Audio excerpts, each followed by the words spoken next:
Hello, good morning friends. എൻ്റെ അടുത്ത് കുറച്ച് പേര് ചോദിച്ചിട്ടുണ്ടായിരുന്നു കേട്ടോ ഈ ഗ്രോ ബാഗിനെ കുറിച്ച്.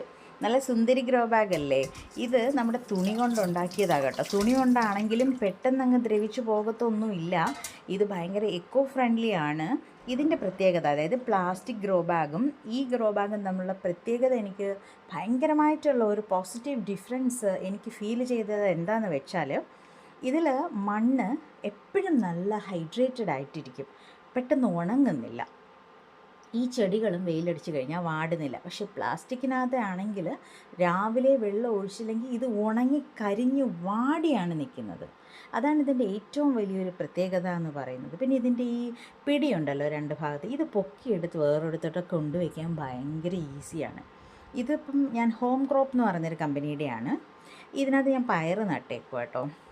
ഇത് 3 പാക്കറ്റായിട്ടും മറ്റേത് 5 പാക്കറ്റുമായിട്ടാണ് കിട്ടിയത്. ഇത് ആമസോണിൽ നിന്നാണ് പർച്ചേസ് ചെയ്തത്.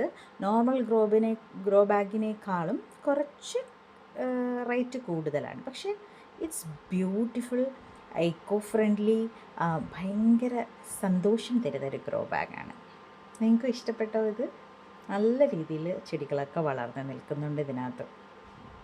അപ്പം കുറേയും കൂടെ പർച്ചേസ് ചെയ്യാനാണ് ഞാൻ ഉദ്ദേശിക്കുന്നത്. ആമസോണിൽ ചുമ്മാ ഇങ്ങനെ ഗ്രോ ബാഗ്സ് എന്ന് അടിച്ചു കൊടുത്താൽ മതി.